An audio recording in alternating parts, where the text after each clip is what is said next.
Aujourd'hui, nous sommes à Lausanne, à l'ombre du Baobab, avec, j'ai envie de dire, un revenant, quelqu'un qu'on adore rencontrer à chaque fois, qu'on adore vraiment. Et les auditeurs vous adorent aussi, Olivier de Benoît, bonjour. Bonjour, c'est une belle présentation.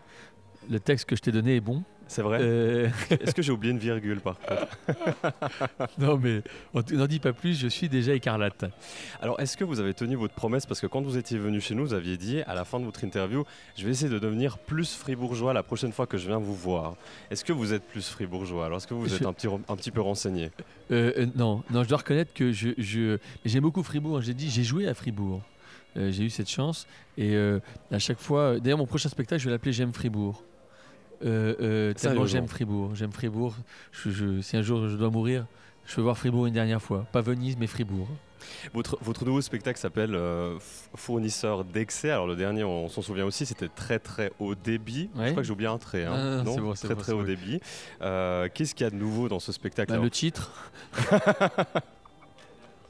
Non, ce qu'il y a de nouveau, c'est que le spectacle. Non, mais en fait, ce qui se passe, c'est que ce que je dis à chaque fois, c'est qu'effectivement, je défendais les hommes dans très très haut débit, et dans Fournisseur d'excès, je défends les femmes. Voilà la différence. C'est pour ça que dans Fournisseur d'excès, le spectacle est plus long, parce qu'il y a énormément de travail. Donc voilà, je suis l'avocat. Je me suis fait l'avocat des femmes pendant 1 heure et demie. Voilà. Est-ce que les femmes se vengent parfois sur vous quand même avec toutes les phrases que vous leur avez lancées? Est-ce que vous avez subi certaines vengeances? Et si oui, lesquelles? Est-ce que les femmes se vengent? Non, parce que déjà, elles comprennent pas toutes les vannes, donc je suis un peu épargné quand même. Non, mais si vous voulez, je joue le rôle d'un con misogyne. Bon, mais les femmes se marrent parce que je suis con, donc en fait, voilà, c'est ce qui les amuse, c'est la bêtise, c'est ma bêtise en fait. Donc, disons que c'est une déclaration d'amour ce spectacle à la femme, aux femmes. Peut-être un peu maladroit, c'est tout. Est-ce que parfois les hommes vous ont demandé de l'aide pour faire face à leurs femmes, à leurs copines Non, jamais, mais je pense que je serais pas mauvais en fait, parce qu'à force de travailler sur ce sujet. Mais bon, avec ça, les cordonniers sont les plus mal chaussés, car voilà, je suis malheureusement marié et c'est un calvaire assez douloureux au quotidien. Et c'est pour ça que les hommes m'aiment bien, parce que comme il y a beaucoup d'hommes mariés dans les spectateurs, c'est vrai qu'une douleur partagée est moins lourde à porter. Donc en fait, c'est un peu une douleur commune. Alors, est-ce que c'est une douleur plus sentimentale que finalement sexuelle? Parce que sexuelle, on sait quoi prendre pour que ça aille mieux, mais sentimentalement parlant, qu'est-ce qu'on fait alors du coup? Mais qu'est-ce que vous voulez prendre sexuellement? Vous prenez quoi? Des pilules bleues? Ah non, mais vous attendez. Non, mais si, je pensais que vous disiez par sexuellement, parce que c'est vrai qu'une femme mariée, après, il faut prendre rendez-vous pour avoir une relation sexuelle. Je pensais que vous parliez de ça. Il faut prendre un rendez-vous ou avoir acheté un sac. Combien de temps à l'avance est-ce qu'il faut prendre rendez-vous alors du coup? Vous prenez combien de temps? Ah mais moi c'est les mois pairs. C'est comme les huîtres. Les mois R, voilà. J'ai envie de vous poser cette question. C'est quoi l'application que vous utilisez le plus sur votre smartphone?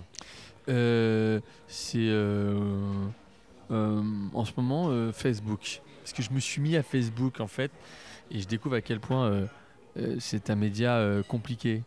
Donc voilà, c'est l'appli Facebook. Mais c'est pas compliqué, on va le faire si vous voulez regarder. Oui. Je prends un iPhone, c'est une rubrique amusante. Je prends un iPhone et je regarde l'historique de l'iPhone pour voir ce que j'ai. Donc j'ai Facebook, Twitter, mes mails, voilà, et c'est quoi ça? Et évidemment YouTube, vous voyez. Et Morandini, qui est un site d'info en continu sur l'actu média en France. Vous êtes un homme finalement assez Et traditionnel. puis, pardon, et l'appli Radio FR. Ah, vous l'avez? Oui, bien sûr. Je l'enlève, mais je l'ai. Et l'appli Radio FR, bien sûr. Très bien. C'est vrai que en parlant de vos spectacles avec mes amis, hein, il y a un certain paradoxe, mais qui nous touche aussi, nous, les hommes. Alors, c'est vrai qu'il y a un côté un peu autoflagellation, parce qu'on se dit, après chaque désillusion sentimentale, c'est fini, on va plus tomber amoureux, on va plus se faire avoir, et en fait on est toujours finalement inévitablement attiré vers les femmes. On a besoin d'elles dans leur vie, mais c'est presque de l'autoflagellation, non, finalement? Alors non, mais alors, évidemment, ou alors, comme je dis, qu'est-ce que c'est? C'est quoi un homo? C'est un homme qui a tout compris aux femmes. Peut-être que, messieurs, peut-être que vous devriez peut-être vous créer une communauté gay. Et vous soutenir mutuellement. Non, mais c'est vrai que c'est tout le charme de l'homme et la femme, c'est justement c'est qu'on est différents. C'est pour ça que c'est pour ça que c'est aussi compliqué, aussi enrichissant et aussi drôle. C'est pour ça que finalement il y a des couples qui viennent voir les spectacles que j'ai pu faire et puis qui partent en se marrant parce que finalement ils se disent mais c'est quelque chose qu'on partage tous parce que si ça fait rire tout le monde, c'est que tout le monde est concerné en fait. Vous êtes issu d'une grande famille, vous avez 6 frères, si Voilà, je ne me trompe pas. Non, pas du tout. Qui est le meilleur gendre dans la famille, parmi les 6 alors? C'est vous? Je sais pas, non, mais on est tous très bien élevés. On est tous très bien élevés. Non, je pensais parce qu'en fait, je sais pas comment ils se comportent de l'autre côté. Par contre, nous, on a des belles sœurs. Moi, j'ai des belles sœurs. Donc voilà. Non, mais c'est vrai que c'est vrai que c'est ce que je dis toujours parce qu'à chaque fois on me demande oui, mais pourquoi ce sujet sur les femmes. Et j'ai dit effectivement que j'ai été élevé dans un univers avec que des hommes. Ça, c'est vraiment le truc important. Et c'est vrai que quand j'étais jeune, on était effrayés par les femmes parce que c'est quelque chose on n'a aucun code. J'ai été plus effrayé par les femmes que par les loups. Qu'est-ce que vous n'avez encore pas dit aux femmes que vous aimeriez leur dire? Que j'aime Radio FR. Non, je sais pas, il faut rester dans le prochain spectacle. Non, mais je crois que j'aurais tout dit. J'ai fait beaucoup de déclarations d'amour. Alors vous savez, Olivier de Benoît, on a posé la question à nos auditeurs sur notre page Facebook et c'est eux qui avaient envie de vous poser des questions. Et on va faire quelque chose, on a des billets à vous offrir pour le spectacle d'Olivier de Benoît le 9 décembre à la salle Métropole ici à Lausanne. Vous allez écouter les questions des auditeurs. Alors j'en ai fait une sélection puisqu'il y en avait des dizaines, vous en doutez. La question préférée gagnera 2 places pour aller vous voir en spectacle. Celle que je préfère. Voilà, celle que vous préférez. Alors on y va avec la première. C'est une question de Laurence Ferrero-Matringue qui nous dit depuis la notoriété. Quel âge ? Alors on ne sait pas, mais je vais vous montrer la photo. Elle a l'air assez jeune, hein, même si on la voit un petit peu. Vous voyez, c'est la première ici. D'accord. Voilà. Il y a un contact, non ? On peut s'arranger, Olivier, pas de souci. Depuis la notoriété, quel est le regard des femmes sur vous ? C'est toujours le même. De la pitié. De la pitié, d'accord. Didier nous demande quelle est la différence entre une femme suisse et une femme française ? Je sais pas, la distance. J'ai pas mieux. Non, mais c'est les mêmes. Alors, David, apparemment, bon, lui vous tutoie, donc du coup, je pense que vous le connaissez, David. Si tu détestes autant ta femme, pourquoi pas devenir gay ? C'est justement la question, parce que j'aurais plus rien à dire dans mes spectacles. Alexia Chenot nous dit comment trouvez-vous le public suisse plutôt réservé, ouvert, trop cool, trop réceptif, con aussi peut-être, je sais pas. Non, je dirais extrêmement agréable, c'est-à-dire très à l'écoute et extrêmement chaleureux. Et très connaisseur aussi. Je dirais très connaisseur. Il se marque quand c'est drôle, mais si c'est pas bon, on le sait tout de suite. C'est un public juste, chaleureux.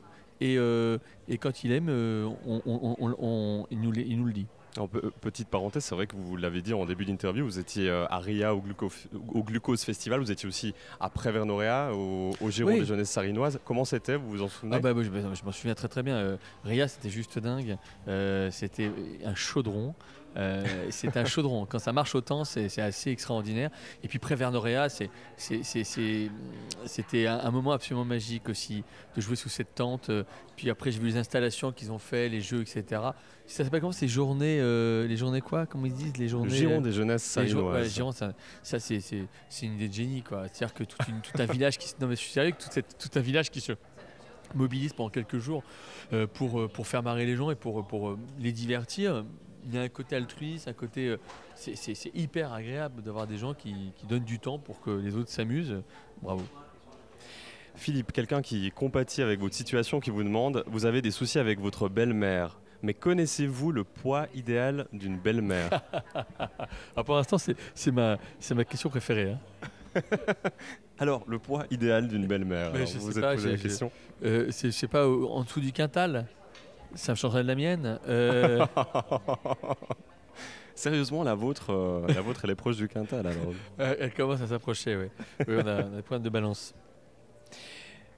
Claude, qui vous pose cette question, dans l'opération Youpi, c'était quoi le smiley?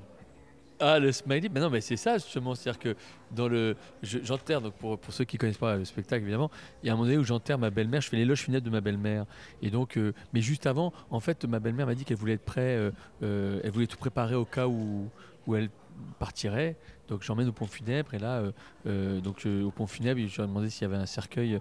Quand il y a un type qui m'a montré un cercueil, il m'a dit c'est pour vous. Je dis non, c'est pour offrir. Il m'a proposé un cercueil intérieur cuir. Je lui ai dit c'est pas la peine, il y aura déjà de la peau de vache dedans. Et à un moment donné, après, il dit pour la gravure, j'ai voulu écrire à ma belle-mère avec son nom, son prénom et sa date de naissance. Mais quand j'ai vu qu'il facturait à la lettre, j'ai juste je vais mettre un smiley. Donc voilà, donc c'est pour ça qu'il fait référence à cette vanne. Mais non, mais c'était juste un smiley car c'était moins cher à graver. Question de Mike. N'as-tu pas eu un petit faible pour Laurent Ruquier? Non. Le seul, c'est un faible artistique. C'est-à-dire que je trouve que le type est extrêmement brillant et peut-être d'ailleurs le plus brillant que j'ai rencontré. Virginie vous propose, alors premièrement elle vous propose sa belle-mère qui est apparemment adorable et elle nous pose la question par contre, puisque sa voisine est un petit peu chiante, à quand un sketch sur sa voisine, à Virginie en fait? Je sais pas, en fait ça me parle pas tellement parce que j'ai tout habité dans un château. Donc j'avais pas de voisine. Le mec hyper prétentieux. Non, je déconne. Mais je sais pas, ça me parle pas la voisine. J'ai pas le code. Autant le beau-frère. Vous me dites un sketch sur le beau-frère, ça peut me faire marrer parce que le beau-frère, il y a vraiment le beau-frère qui fait tout mieux. C'est le beau-frère qui sait allumer les barbecues. Ça me fait marrer. Par contre, la voisine, j'ai pas de voisine, donc ça me fait moins rire. Mais bon, après, peut-être que l'inspiration viendra. Mais par contre, peut-être que ça me donne envie peut-être de faire un sketch sur les beaux-frères. Voilà. Vous avez déjà quelques idées à ce niveau-là? Oui. Non, mais j'aimerais bien faire un sketch où je propose à mon beau-frère en permanence des plans loose pour l'emmerder en fait. Je lui propose, à l'époque de la crise, je lui proposais d'acheter des actions Goldman Sachs. Je lui conseillais d'aller prendre ses vacances en juillet alors qu'il faisait -10 en Normandie. Quoi d'avoir, voilà, ça me faisait marrer. Est-ce que vous faites exprès d'être drôle? C'est une question de Steve. Exprès? Ouais. Quand je suis en spectacle, oui, je fais exprès quand même, oui. Et sinon, c'est un peu gênant parce que oui, ça reste un métier. Hein, c'est pas un hobby. C'est pas. Je suis pas. C'est pas. Oui, c'est fait exprès. Hein, c'est écrit. Ça fait penser à une anecdote. Il y a un jour, donc on me demande qu'à rire, l'émission qui m'a un peu révélé. Quand je descends les escaliers, il y a quelqu'un qui un jour m'a dit mais est-ce que le thème, on vous le donne en haut de l'escalier, comme si on nous donnait le thème en haut de l'escalier, on descend et on prenait les sketchs qu'on faisait comme ça miraculeusement avec que des rires, le truc, le machin, tout organisé, le costume. Donc voilà, donc ça fait marrer, ça fait penser à ce genre de questions. Non mais c'est un métier, on fait que ça, on ne pense qu'à ça et d'ailleurs c'est assez, ça a des côtés un peu, on se crée des mauvais réflexes. C'est-à-dire que c'est un de mes copains qui m'en a fait part, c'est que j'ai un copain, quand il me fait une blague, je dis là t'as un rire. Je rigole plus, je dis là t'as un rire. C'est comme si j'étais avec mon auteur, en train de dire là on a un rire, là on n'a pas de rire, là on a un rire. Donc il y a quand même ce métier pose quand même quelques problèmes. C'est-à-dire qu'on a des déformations professionnelles. Est-ce que parfois quand vous tombez, alors ça peut être dans le train, dans le bus, dans la vie de tous les jours, sur un couple qui se chamaille, ça vous donne des idées pour des vannes, tout ça? Non, ça vous conforte aussi peut-être? Non. Non, je me dis, quand je vois le mec se barrer, je me dis que c'est un type courageux. Et quand je vois une femme se barrer, je me dis qu'elle a tort. Quelle est la dernière vanne que vous ayez fait alors en public et vous vous êtes dit, oula, attention, quand je vais arriver à la fin, peut-être que ça va mal passer, vous aviez un petit peu peur qu'elle passe mal? Ouais, je dis, j'ai fait, comment dirais-je, oui, je dis ma femme, je suis en froid avec ma femme. Parce que hier soir au lit avec elle, j'ai tenté une Vladimir Poutine, rentrer dedans sans demander. Voilà. Donc là, celle-là, quand je l'ai faite la première fois, je me suis dit est-ce qu'elle va passer ou pas? Et en fait, elle fait beaucoup rire. En fait, en général, les vannes les plus touchy font le plus rire, quoi qu'il arrive. C'est quand il y a un petit risque qu'en général, vous dites oh, c'est là où on se parle le plus. Après, il faut assumer. C'est là où la scène laisse plus de liberté que la télé. Parce que sur scène, les gens ils dissèquent pas les vannes, ils viennent se marrer. Alors quand vous faites la télé, vous avez des gens qui sont des spécialistes, des casse-couilles qui vont prendre chaque vanne et qui vont disséquer chaque vanne en disant est-ce que c'est pas du racisme, est-ce qu'il est pas antisémite, est-ce qu'il est pas con, est-ce qu'il est pas contre je sais pas quoi, alors qu'on veut juste faire marrer quoi. Est-ce que les gens comprennent justement facilement votre second degré, votre troisième degré, ou est-ce que des fois il vous arrive de recevoir des lettres Non, j'ai jamais reçu de problème. Non, parfois le second degré marche pas. parfois, moi, ce que je crois être très drôle ne marche pas. J'ai fait un sketch récemment sur comment survivre à une attaque de requin, par exemple. Bon. Et il y a une blague, je dis à un moment donné, Brandon de koh s'est fait attaquer par un requin et pour essayer de s'en sortir, il a essayé de le noyer. Bon. Moi, ça me faisait marrer d'imaginer un mec qui essaie de noyer un requin. Et ben, j'ai eu aucun rire dans la salle et donc j'ai pas fait la vanne, mais elle marche pas. Bon, ben voilà, de temps en temps, vous avez des vannes que vous trouvez géniales et qui ne marchent pas. Parce que, vous voyez, donc en fait, la difficulté, c'est d'arriver à faire en sorte que le public, qu'il y a des trucs qui me font rire et qui ne fait pas rire le public, et il y a des choses qui font rire le public et qui, moi, au départ, me faisaient pas rire particulièrement. Où je me dis non, mais là, c'est trop facile. Et en fait, non, ça marche. C'est ça que j'adore ce métier-là, c'est que c'est complètement irrationnel. C'est-à-dire que, et on fait ce métier-là pour ça, c'est parce qu'on ne sait jamais si ça va marcher ou pas, et ça, c'est jouissif. Je crois que le moment le plus jouissif pour moi, c'est quand il y a un sketch en gestation et que je le fais pour la première fois. C'est un peu comme une naissance. Quand j'entends les rires, c'est un bonheur absolu.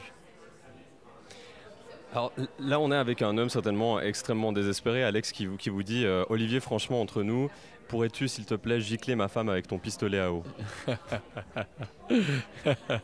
Alors, rappelons qu'effectivement, 2 femmes ont des pistolets à eau dans mon spectacle et qu'elles m'arrosent à chaque fois qu'elles trouvent que je suis un peu misogyne et je finis souvent trempé. Voilà. Maintenant, il peut effectivement la gicler lui-même. Je lui laisse le choix des armes. J'ai gardé le meilleur pour la fin. Cette question, alors même moi, si vous me posez cette question, je ne saurais pas quoi répondre, mais je vous la pose à vous, Olivier de Benoît. Tu vas me mettre la pression. Une seule question, 2 points, pourquoi 3 points d'exclamation. Ben, je répondrai parce que, avec 3 points d'exclamation également. Comme ça, on a égalité. Pourquoi c'est tout? Pourquoi Sylvie, ouais. Sylvie Grand qui vous oui, demande donc pourquoi. Elle dit pourquoi, je pense que c'est une femme. Elle dit pourquoi. Est-ce qu'il y a des fautes d'orthographe? Non. Non, je ne crois pas. Regardez, à la fin, il n'y a pas de faute d'orthographe. C'est un pseudo d'un mec. Pourquoi? Parce que...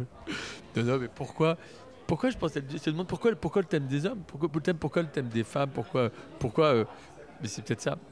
En tout cas, le pourquoi elle pose cette question, et ben la réponse, c'est le 9 décembre à Lausanne, au Métropole. Très bien. Et puis une dernière chose quand même, beaucoup de mes amis, beaucoup d'auditeurs nous ont demandé aussi, alors des hommes forcément, comment faire quand les femmes ont toujours envie d'avoir raison, parce que c'est vrai que c'est quelque chose que les femmes aiment, adorent et revendiquent. Souvent quand on n'arrive pas à leur répondre quand elles ont raison, elles nous le gardent pendant les 2 semaines de vacances en fait. Elles nous disent mais tu vois j'avais raison, alors comment faire dans cette situation-là pour s'en dépêtrer? Alors si avant un départ en vacances, vous êtes dans une situation où effectivement votre femme elle a eu raison et elle risque de vous le rappeler pendant 2 semaines, la seule solution c'est de partir avec quelqu'un d'autre. Voilà. Mais on choisit, on prend pas la première venue. On prend celle qui veut. Ne sois pas prétentieux. Merci beaucoup Olivier de Benoît. On rappelle, vous êtes le 9 décembre à la salle Métropole à Lausanne. Il faut venir nombreux. Il reste bien sûr des billets. Et puis merci, à très bientôt en tout cas. Oui, je rappelle que la personne qui a gagné la place, c'est la personne qui m'a demandé quel était le poids de ma belle-mère. C'est l'accent que j'ai préféré. D'accord, très bien. Merci beaucoup. Allez, bye bye, ciao.